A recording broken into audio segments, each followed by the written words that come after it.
For this image, I really wanted that sense, that aqueous kind of bubbly kind of thing that the grease does. And this is like a lithographic grease. This is supposed to be used on a stone. And so I've just kind of adapted that to the plates. And it all started with me wanting to work black to white. And so the sandblasting of the plate gives it a certain tone, a certain black to begin with, if I just were to print that, but it won't hold up because it's like a dry point mark. It's like a pinprick in the plate. It'll flatten over time. So then I thought, okay, this is going to give me a pretty good mid-tone, but what I really want are some rich, rich blacks. So I've kind of just developed a way of working that by using this grease and then by using the grease crayon, that allows me to etch the stuffing, as it were, out of that plate. Like these plates are etched for anywhere from 35 to 45 minutes, because when I'm done in the acid, I don't want to go back. I hate it when I have made a mistake and have to go back. I don't like the acid. I'm always fearful of it, of what it can do, or what it's doing. And so I have a real desire to, I'd rather overdo it and then have to bring it back using the scrapers and the burnishers and the sandpaper. And I use a lot of, like the sandpaper goes from a coarse number 1 right down to a number 10, which is really smooth.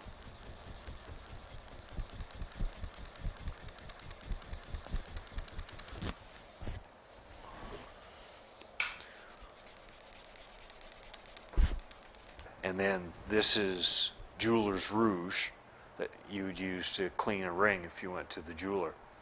And so that gives me the polished marks.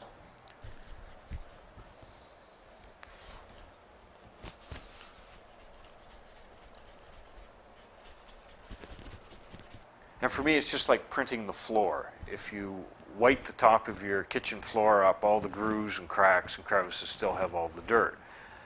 But what you do in intaglio, in etching, is you deposit ink in those grooves and cracks and you wipe the surface off, and then when you run it through the press, you end up with this marvelous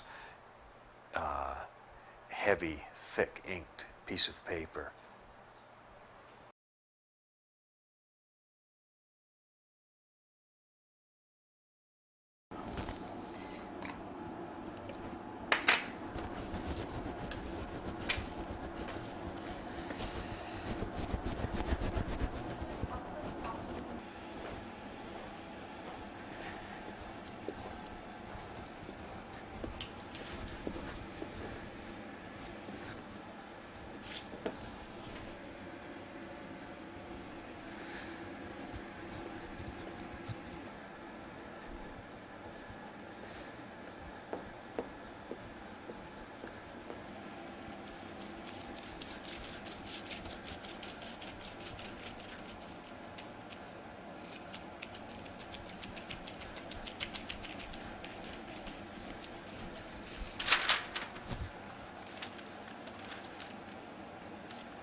I'm starting to remove the ink.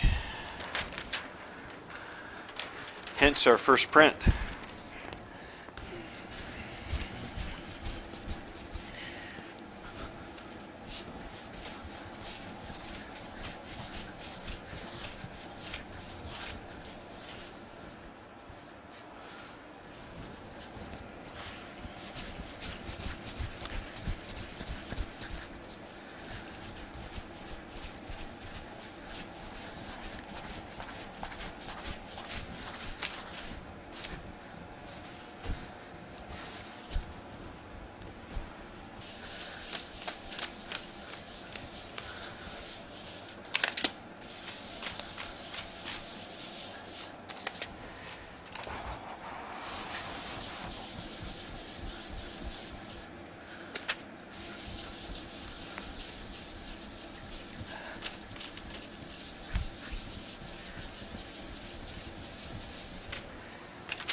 So the paper's been soaking for about half an hour in a tray of water, and that's to just open up all the fibers. The cotton linters. This is paper made by Arche called Joanneau, and it's made in France. It's 75% cotton and 25% esparto, which is a grass found in northern Africa, I guess. Spain and northern Africa.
This press has a 25-to-1 gear ratio, which means it's easy to turn. Ready?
I've done it so many times, but I think as well it is an end.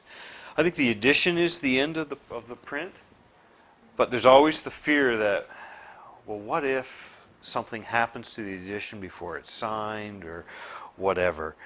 And so if you do this too soon, well, then you're really cutting your own throat. So it's better to wait. But once this is done, there's a sense that it's over.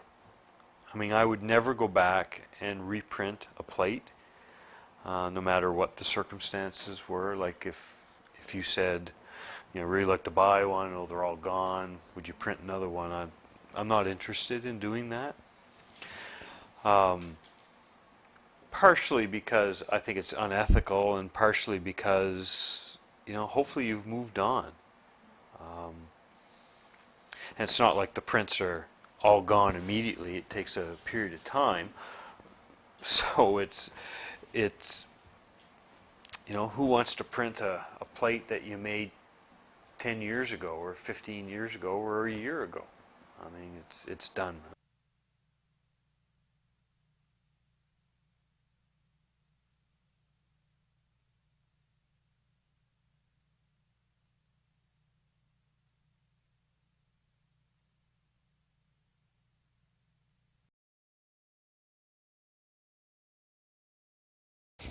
Like a lot of my prints, there's the sense that they evolve over a long period of time.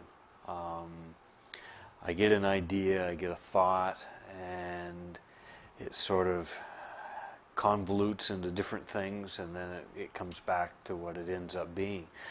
And for the print crossing a threshold, it started off that way, that I wanted to deal with kind of a larger issue of, I guess, good and evil was the initial thought, and that I wanted it to be something. I guess I wanted it to be something a bit grander, something larger than what I normally did, and we had been planning a trip to Europe, my wife and I and another couple, and we had chosen a company that kind of had a grassroots way of viewing Europe. And so on their website, they talked about the places that you would go and the importance of history, and one of the places was Mauthausen in Austria, which was a concentration camp, a Nazi concentration camp. And so I started doing a lot of research on this place. It piqued my interest, and the two thoughts started coming together, that this was very important, that I go to this place, and that it would deal with what the work was about. And so I had envisioned at the beginning a football game, and I'm not an athlete, but I do enjoy sports, participate in them some, and I decided that I wanted to do an image of two teams. Originally it was pushing against a house on the Bay of Fundy, and that was then abandoned for this kind of tidal fence. And the idea of it was that there is this good and evil, but it sometimes is very hard to know which is which. It's subtle. Sometimes good and evil is quite evident, very plain, but sometimes it's much more subtle. And so a year ago, this past fall, I started taking photographs. I went to a football game and got permission to be up on the roof with the coaches and that, and I took like 160 some photographs of a game, and it was all dealing with lines of scrimmage, points of push and pull, and that began to evolve then into it becoming this triptych, and the triptych being the Bay of Fundy, and so there's formations, rock formations of the Hopewell Rocks, and it's this kind of insane world of trying to play a game on mud flats, but yet this tidal fence, which I liken to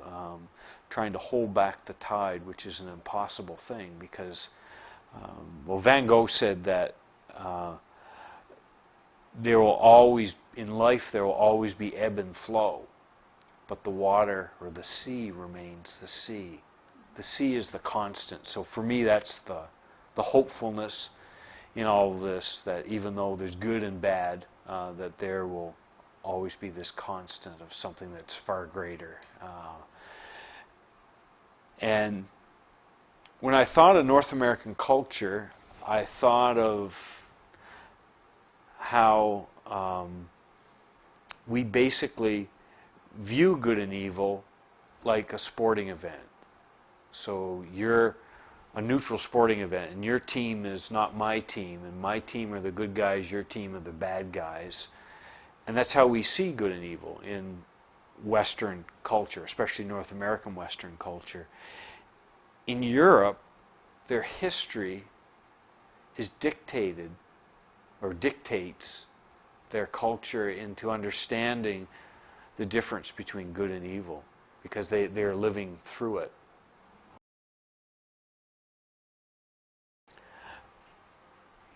I think that the way that I see or view my artwork is often in series.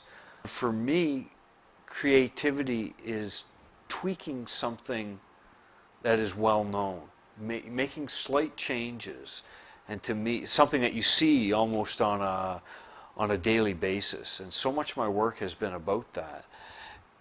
And so for me, working in series is a way of exploring a similar theme or thought over and over again, sometimes till I get it right, or sometimes till I exhaust it and none of it is right.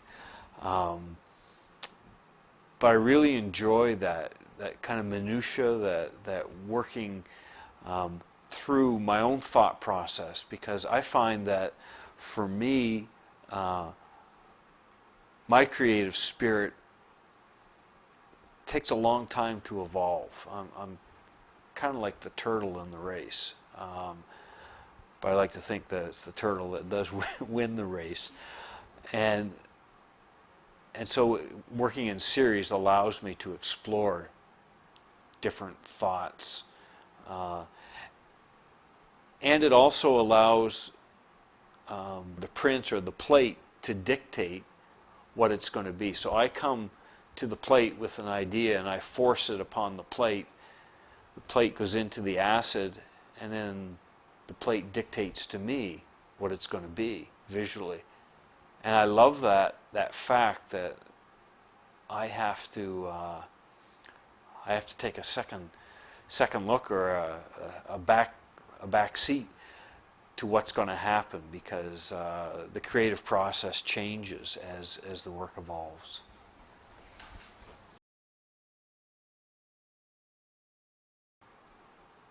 In my own practice, I have what I call not a sketchbook, but an idea book. So to go through those books, you don't find any drawings that are of any great technical value, but it's just scribblings, it's photocopies, it's text that I've heard or read, it's just a myriad of different things all thrown in. And those idea books are what I go back to find inspiration. So sometimes it takes years before something comes to fruition, because I'm at a different place, I guess, as an individual, and so finally I understand what it was I was trying to do before. So I often, actually, in working in series, I will have like a piece of mat board that the Owens discards, and I'll have a piece of it in my bag that I carry around with me, with all these thumbnail, literally postage size sketches of things with maybe some titles beside them, and those become my lifeline to working through. So the drawing of crossing a threshold that has all these other thoughts, as I work through one, I'm thinking of other things that are coming yet to be. And as I was finishing that piece, I've got another piece that I'm going to be starting shortly, and it's based, very much on this piece, but it's totally different in its content. But thematically, there's a lot of resonance between the two.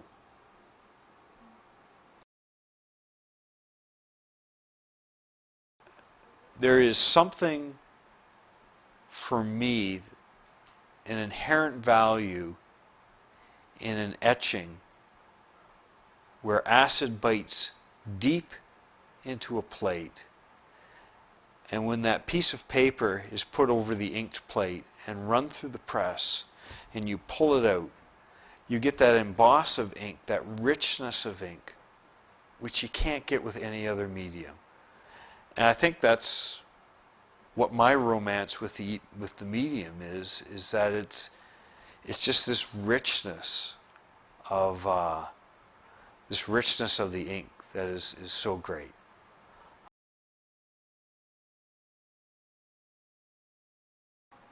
Printmaking is a very sculptural medium, at least etching is. It's low relief, but at the same time, it really, after you've done the work of the drawing, the painting on the plate, after you've done the acid work, the real work begins, because that's where most of the time is spent with the scraping, the burnishing, the pulling out highlights, making whites. And I work from black to white in my process, so it's time consuming. And I just love that almost cathartic sculptural process of working on a plate. And you know, I don't think that it's boring or that idea. I get excited about it, and I get excited about the marks that the tools can make as well as the marks that the acid makes, and pulling that first print, seeing what all the labors that you've put in to that image is a very exciting or disappointing time, depending on how close you are to what you wanted the final image to be. I mean, I will admit, and my students can attest, that I detest editioning, like that process of reproducing over and over again. And that's probably why I do small editions of what I think the perfect number is, which is 16. And I will put out 16 pieces of paper and print those, and if I only get 13, well, that's what I got that time. But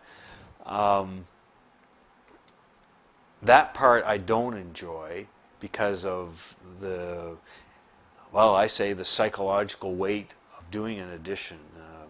Warhol said you have to be like a machine to be able to make prints look the same, and so it's very machine-like. You know, anything from an eyelash to a hair can ruin a print, or a simple wipe of the hand and you've taken too much ink off can ruin a print. So that part I don't enjoy, although I believe in multiples, and I believe in that idea of being able to have more than one copy of an image.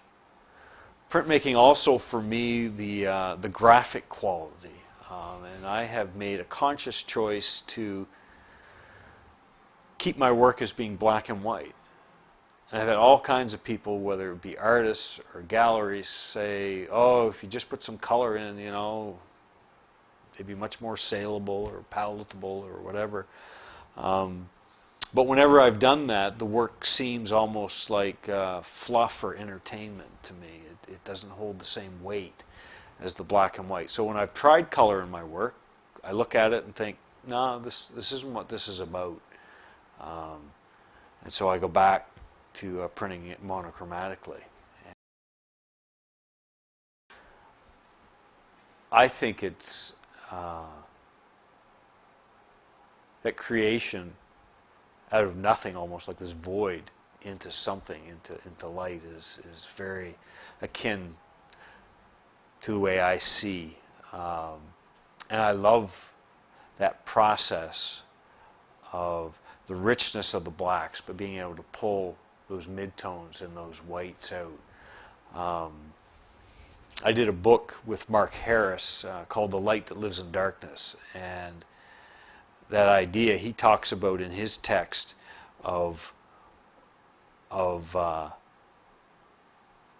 light cannot exist in its full beauty and strength unless it does exist in darkness. And so I enjoy just the richness of that contrast, and pulling light out of that void of black. Very important in my own work. I think for me that my work is not so much about process, even though I work in a process-based media, as it is about content. And that understanding, for me, as I navigate through my life, the stopping point or the measuring points that I have in my life, and then I try and make those as part of my work. I've always had an interest in the idea of hope and despair. I mean, part of it is my own personal belief structure, but I've also experienced it in my life. I mean, early on, when my wife Lisa and I were married, our first child had to undergo major heart surgery.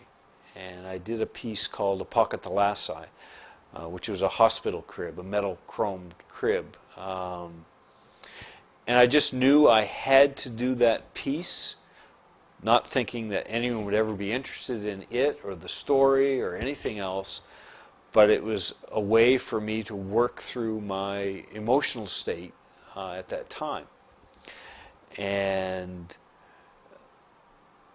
that piece became a very popular, published piece. I won an award with that piece, and it helped me to realize that what I needed to do was to make the art and to live out my life and figure stuff out and allow the art to speak. And then all of a sudden I was finding that people maybe didn't have the same reaction or the same story, but everyone is affected by these things of life, and everyone could relate to it in some way and felt that it was speaking to them.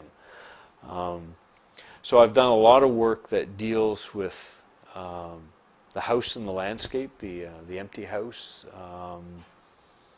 and it kind of deals with that same idea of hope in spite of its situation.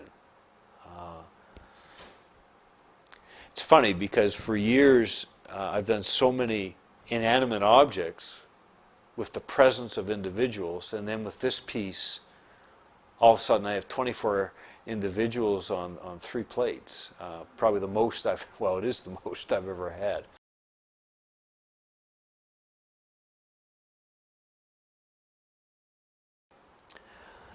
Perhaps it's wanting to speak about the larger human condition, and so all of a sudden I needed to involve the figure in a much larger way in the work.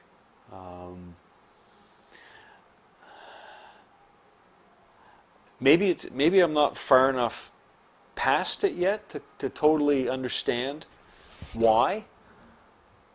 And I find that is the case often with my work. For this, I'm not 100% sure what the answer is as to why all of a sudden so many people. But I think over time that will come through and that will come out. Might be the role of the curator to figure that out. I don't know.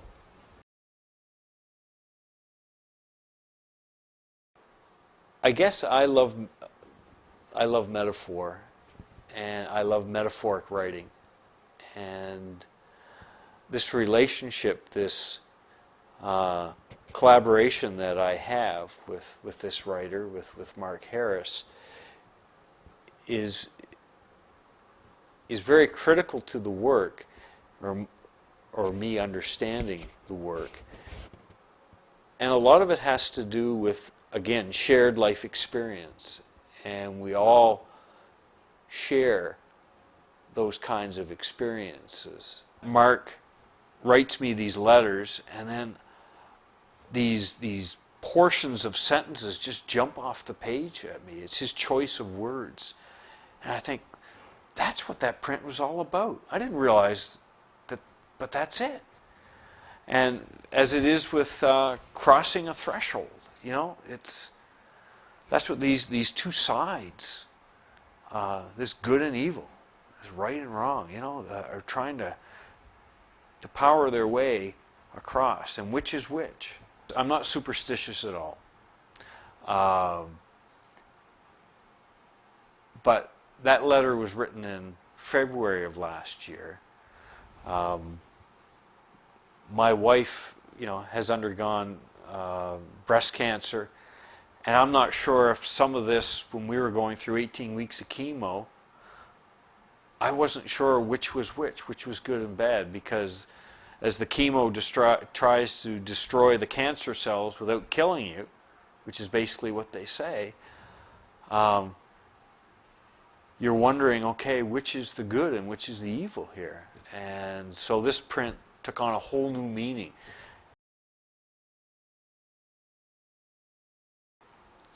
I went through a whole period of time where I was reusing plates up as many, I think, as 5 times. So an old image is going back into the acid with the new image drawn on top. And then I'm trying to navigate through all these layers of texture and marks and scratches. I think that even though I'm not doing that right now, that was a real freeing time for me, because again, it was the plate dictating to me what it was going to do. I had this idea that I wanted a white in a certain area, but there's no way it's going to be white because of what had come before. That was very freeing for me. Years ago, as a young artist, you know, I had to have total control over an image. And printmaking has really helped me realize that, you know, the plate can fall on the floor and get scratched, and that becomes part of its memory. That's the beauty of printmaking, and so those things don't bother me in the same way. But I'm trying to be able to use those things in the work. Old things were coming through, and all of a sudden I realized, well, I can use that in a new way. With this print.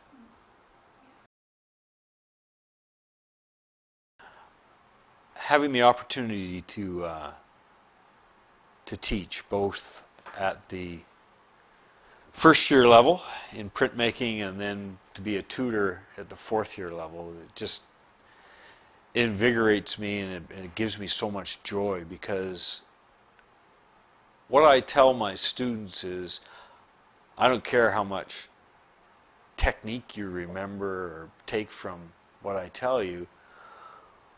The thing that's most important to me is that notion of having a passion for what you do. In first year, you have a lot of students here, young artists, who in some ways haven't got a sweet clue why they want to be artists, or how that translates into making art. And so you get a lot of things like sketchbook kind of drawings that they did in high school reappearing in work and that type of thing. And so I try very hard in the way that I teach. I read poetry every class, or stories, and they deal a lot with that idea of finding why you want to do this. Because the world isn't interested in another artist. It would live and move on just fine, thank you very much, without someone else becoming an artist.